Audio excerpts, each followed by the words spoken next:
एक ऐसे जीवन की कल्पना करें जहां आपके कार्य आपके गहरे मूल्यों के साथ रहें, जहां आपके रिश्ते विश्वास और आपसी सम्मान के साथ आगे बढ़ें।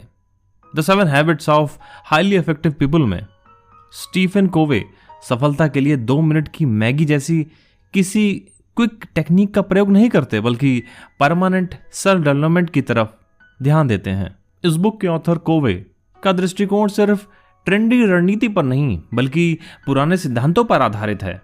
ये हैबिट्स आपके माइंडसेट को बदलने और आपको ईमानदारी, पर्पसफुल लाइफ जीने के लिए डिजाइन की गई हैं। क्या आप प्रभावशीलता की नींव रखने के लिए तैयार हैं? यह कम समय में ज्यादा अचीव करने के बारे में नहीं है, बल्कि ऐसी हैबिट्स विकसित करने के बारे में है जो एक मीनिंगफुल, बैलेंस्ड और सेटिस्फाइड लाइफ की ओर ले जाती है। 7 हैबिट्स आपको व्यक्तिगत परिवर्तन के लिए एक ब्लूप्रिंट है जो आपको डिपेंडेंस से इंडिपेंडेंस की ओर और अंततः परस्पर निर्भरता की ओर ले जाने के लिए सशक्त बनाती है, जहां सच्ची सफलता निहित है। ऑथर कोवे प्रतिमान बदलाव के विचार को पेश करके शुरू करते हैं, यह समझाते हुए कि जिस तरह से हम दुनिया को देखते हैं वह हमारी वास्तविकता को आकार देता है। वह व्यक्तित्व नैतिकता पर चरित्र नैतिकता, ईमानदारी, विनम्रता और साहस जैसे सिद्धांतों के महत्व पर जोर देते हैं। आइए सुनते हैं इस बुक समरी को। Habit first, be proactive. Author Covey का तर्क है कि हाईली इफेक्टिव पीपल अपने कार्य की जिम्मेदारी खुद लेते हैं। बाहरी परिस्थितियों पर रिएक्ट करने के बजाय वे सक्रिय होते हैं। इस पर फोकस करते हैं कि वे क्या कंट्रोल कर सकते हैं। यह भावनाएं या स्थितियों के बजाय मूल्यों के आधार पर चुनने और प्रतिक्रिया करने की स्वतंत्रता का प्रयोग करने के बारे में है। यह main concept circus of influence है। आप जो कंट्रोल कर सकते हैं उस पर फोकस करें, बजाय जिसे नहीं कर सकते हैं। तो कल्पना करें कि 2 कर्मचारी काम पर एक ही चुनौती का सामना कर रहे हैं। Limited resources.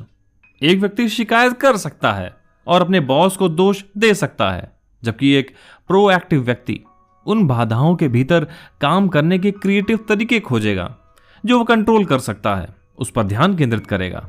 आपके पास अपने रिएक्शन को कंट्रोल करने की शक्ति है। आप जो नियंत्रित कर सकते हैं उस पर ध्यान केंद्रित करें और अपने जीवन की रिस्पॉन्सिबिलिटी लें। Habit second, begin with the and in mind. यह आदत भविष्य की कल्पना करने और अपने मूल्यों के आधार पर लॉन्ग टर्म गोल सेट करने के बारे में है। इस बुक के ऑथर कोवे एक पर्सनल मिशन स्टेटमेंट बनाने का सुझाव देते हैं। वो ये है कि आप क्या बनना और क्या करना चाहते हैं, इसका एक क्लियर विजन। इस विजन को रखने से आप यह सुनिश्चित कर सकते हैं कि आपके डेली एक्शन आपके अल्टीमेट गोल के साथ हों। किसी ऐसे व्यक्ति की कल्पना करें जो एक सफल कैरियर बनाना चाहता है, लेकिन फैमिली को भी इंपॉर्टेंस देता है। वह व्यक्ति अपने प्रायोरिटी की स्पष्ट समझ के बिना वह अधिक काम कर सकता है, लेकिन अपने फैमिली को नेग्लेक्ट भी कर सकता है। अपने मिशन स्टेटमेंट को डिफाइन करके वह यह सुनिश्चित कर सकता है कि वह वर्क और फैमिली लाइफ दोनों में संतुलन बनाए रखे। इसलिए अपने लाइफ के गोल की एक क्लियर विजन बनाएं और अपने कार्यों को उस विजन के साथ अलाइन करें। यह आपके जीवन को डायरेक्शन और मीनिंग देता है। Habit 3, put first thing first. यह टाइम मैनेजमेंट और प्रायोरिटी के बारे में है। ऑथर कोवे ने टाइम मैनेजमेंट मैट्रिक्स पेश किया है जो कार्यों को तात्कालिकता और महत्व के आधार पर 4 क्वाड्रेंट में डिवाइड करता है, जो आपको स्क्रीन पर दिख रहा होगा। इसमें जो दूसरा क्वाड्रेंट है वह अधिक महत्वपूर्ण है। अत्यधिक प्रभावी लोग इन्हीं गतिविधियों पर ध्यान केंद्रित करते हैं जो महत्वपूर्ण है लेकिन अर्जेंट नहीं है, जैसे प्लानिंग, रिलेशनशिप, पर्सनल डेवलपमेंट। ये गतिविधियां लॉन्ग टर्म सक्सेस में हेल्प करती हैं। जैसे एक मैनेजर अपना दिन आग बुझाने, जो कि जरूरी है लेकिन महत्वपूर्ण नहीं कार्य है, में बिता सकता है, लेकिन प्लानिंग और एम्प्लॉय डेवलपमेंट को निगलेक्ट कर सकता है। इसलिए लॉन्ग टर्म गोल पर ध्यान देना चाहिए। उन चीजों को प्राथमिकता दें जो वास्तव में मायने रखती है। यह आपको परमानेंट सक्सेस की ओर ले जाती है। तो इसी के साथ अब हम हैबिट 4 पे आ गए हैं, जो बताता है थिंक विन विन। यहाँ विन विन मेंटालिटी का मतलब है दोनों पार्टियों का फायदा होना। जैसे हम किसी से कुछ बेनिफिट लेना चाहते हैं तो उसे भी बेनिफिट होना चाहिए। ऐसी मेंटालिटी ना हो जिसमें हमें फायदा हो और दूसरे पक्ष को नुकसान। एक बिजनेस टॉक में एक पार्टी उन शर्तों पर जोर दे सकती है जो केवल उनके लिए फायदेमंद हो। हालांकि एक विन विन माइंडसेट एक ऐसे समाधान की तलाश करेगी जहां दोनों पक्ष संतुष्ट और सम्मानित महसूस करते हुए आगे बढ़ें। इसलिए सभी बातचीत में परस्पर लाभकारी समाधानों के लिए प्रयास करें। विन विन माइंडसेट विश्वास का निर्माण करती है और लॉन्ग टर्म रिलेशनशिप को बढ़ावा देती है। Habit 5, seek first to understand then to be understood. Effective communication सुनने से शुरू होता है। अपने थॉट को बताने से पहले दूसरे व्यक्ति के पर्सपेक्टिव को सही मायने में समझना। ऑथर कोवे इस बात पर फोकस करते हैं कि ज्यादातर लोग जवाब देने के इरादे से सुनते हैं, समझने के लिए नहीं। ईमानदारी से सुनकर आप ट्रस्ट बिल्ड कर सकते हैं और बेहतर, ज्यादा स्ट्रांग रिलेशनशिप बना सकते हैं।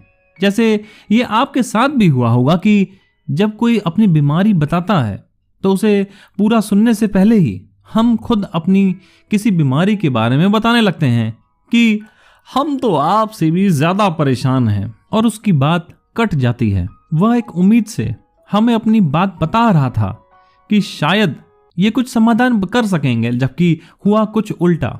हम खुद ही अपनी समस्या गिनाने लगे। इसकी बजाय हमें दूसरे व्यक्ति की भावनाओं को पूरा सुनकर और फिर सोच समझकर जवाब देना चाहिए। इसलिए अपनी बात कहने से पहले सुनिश्चित करें कि आप दूसरे व्यक्ति के विचार को पूरी तरह से समझे हैं या नहीं। सहानुभूतिपूर्ण सुनने से मजबूत रिश्ते और विश्वास बनता है। तो अब इसी के साथ अब हम हैबिट नंबर 6 पे आ गए हैं, जो बताता है synergise. Synergy means team work. वह प्रिंसिपल है जिसके अनुसार संपूर्ण अपने भाग के योग से बड़ा होता है, यानी सम is greater than the individual.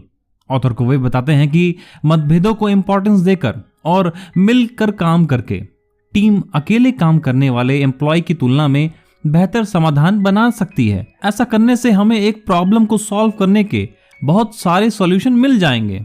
इससे कुछ नया सीखने को भी मिल सकता है। इसलिए कोलैबोरेशन के माध्यम से बेहतर परिणाम बनाने के लिए दूसरों की ताकत और मतभेदों को इंपॉर्टेंस दें और उनका लाभ उठाएं। Habit number 7, sharpen the saw. यह हैबिट 4 प्रमुख क्षेत्रों में संतुलन बनाए रखने के लिए बारे में है। फिजिकल, मेंटल, इमोशनल और spiritual. Author Covey long term effectiveness बनाए रखने के लिए निरंतर सेल्फ डेवलपमेंट और सेल्फ केयर के इंपॉर्टेंस पर जोर देते हैं। जिस तरह सॉ अर्थात आरी इस्तेमाल से सुस्त हो जाती है, उसी तरह हम भी सुस्त हो जाते हैं और हमें नियमित रूप से आराम, सीखने और नवीनीकरण के माध्यम से खुद को तेज यानी शार्पन करना चाहिए। कोई व्यक्ति जो बिना ब्रेक लिए अथक परिश्रम करता है वह अंततः थक सकता है, जिससे उसे हेल्थ और प्रोडक्टिविटी पर नेगेटिव इफेक्ट पड़ सकता है। हैबिट 7 का अभ्यास करके वे व्यायाम, चिंतन और सीखने के लिए समझ निकालते हैं, जिससे यह सुनिश्चित होता है कि वे तेज और प्रभावी बने रहें। तो आइए अब इन 7 हैबिट्स को एक साथ रिवाइज कर लें। हैबिट 1, सक्रिय रहें, अपने जीवन की जिम्मेदारी लें।